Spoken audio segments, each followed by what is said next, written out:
عجوز سوفيتي مجنزر تسبب في بحور من الدماء بعضها يمتد لأكثر من 50 عاما، وها هو الآن يدخل الحرب الأوكرانية ويكمل مسيرة المجازر التي بدأها منذ نصف قرن.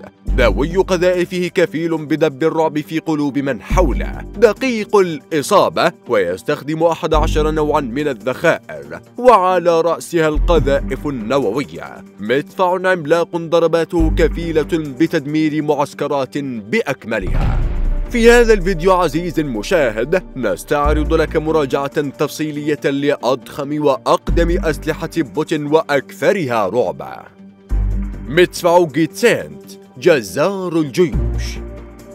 يأتي المدفع بنسختين، الأولى تحمل اللاحقة B وهي النسخة المقطورة من المدفع، والثانية تحمل اللاحقة S وهي النسخة المحمولة، وكلا النسختين تأتيان بالمواصفات الحربية ذاتها مع اختلاف بأسلوب التنقل والتربيض فقط. يستخدم المدفع ذخائر من عيار 152 ملم، العيار المفضل لدى السوفييت وروسيا من بعضهم، والذين تفننوا في ابتكار عشرات الأنواع من ذخائر هذا العيار. والبرج يتحرك بزاوية 360 درجة خلال 5 ثوان فقط، وترتفع للأعلى بزاوية 68 درجة، وللأسفل تنخفض بمقدار 4 درجات. وهنا نود التذكير بأن معظم مدافع حلف الناتو لا تستطيع الرمي بانخفاض أكثر من زائد درجتين. ولك عزيزي المشاهد أن تتخيل مدفع جيتسنت وهو يعمل في سفح جبل، ومدفعا أوروبيا في ذات الموقف يشقى طاقمه ليتمكن من ضرب هدف ما في السهل.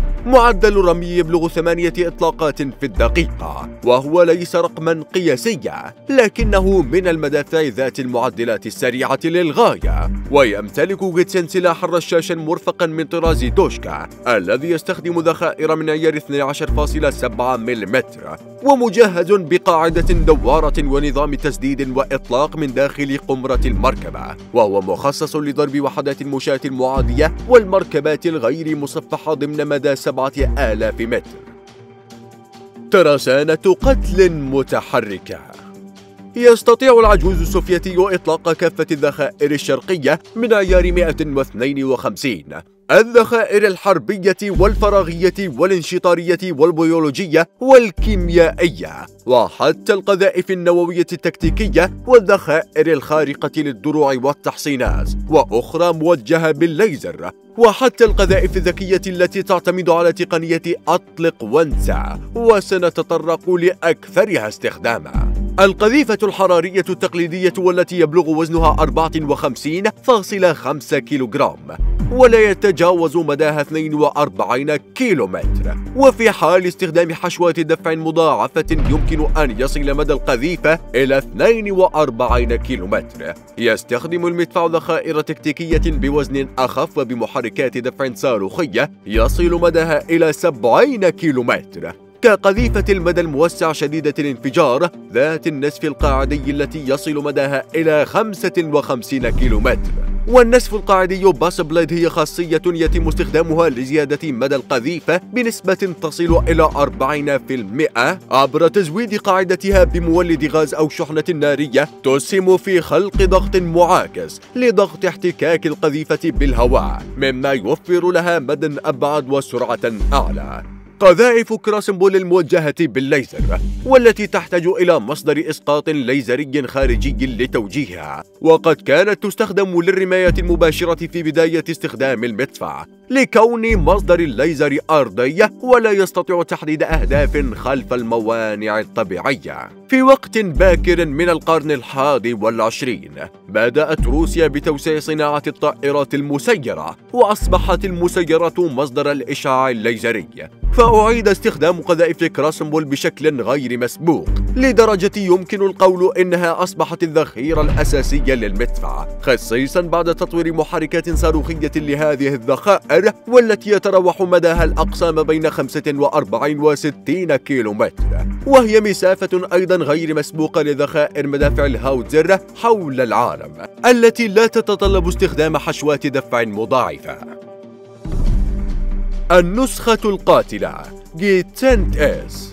يبلغ طول المدفع السوفيتي 12.4 متر، وبعرض 3.56 متر، وارتفاعه لا يتجاوز 2.9 متر، وبوزن إجمالي يبلغ 48 طن، محمول على هيكل دبابة 62 الشهيرة، تأتي بمحرك بقدرة 840 حصان، مربوط بناقل سرعة من 7 سرعات، وتم تجهيزها بأنظمة الإغلاق والحماية من الهجمات الكيميائية والنووية. وذات الأنظمة تسمح للمركبة بعبور الأنهار ومجاري المياه حتى عمق 1.8 متر، وتمتلك النسخة اس نظام التحميل والتفريغ الآلي، ويقتصر عمل العنصر البشري على وضع القذيفة في درج ملاصق لحجرة الانفجار، ويتولى النظام تعميرها وإخراج ظرف الحشوة الدافعة، ويعمل النظام بسرعة فائقة تصل إلى تحميل وتفريغ قذيفة واحدة كل 5 ثوان.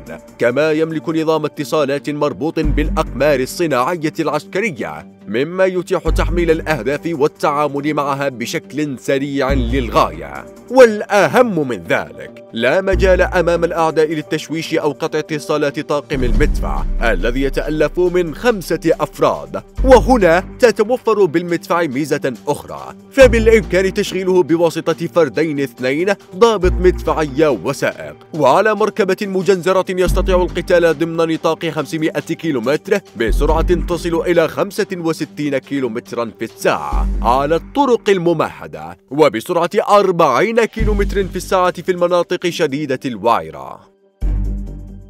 النسخة جيتسنت بي.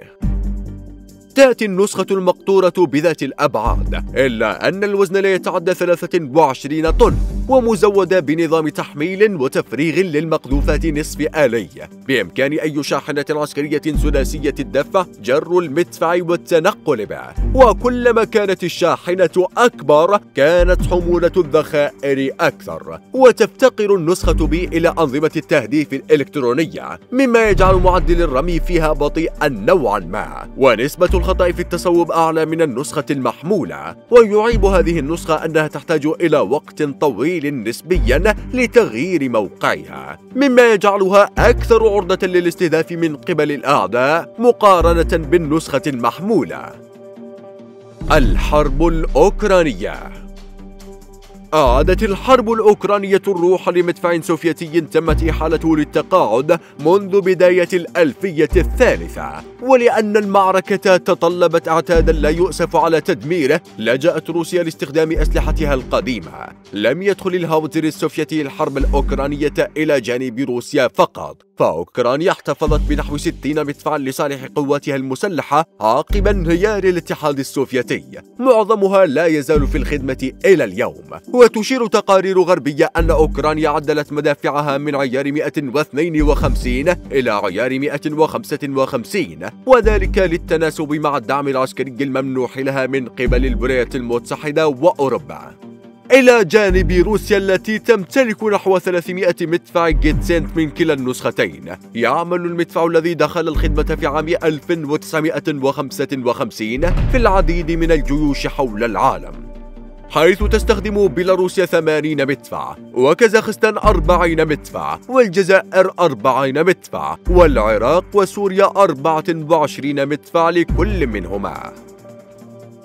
وأنت عزيزي المشاهد، ما رأيك بقدرات المدفع الذي مر على تصنيعه نصف قرن من الزمن؟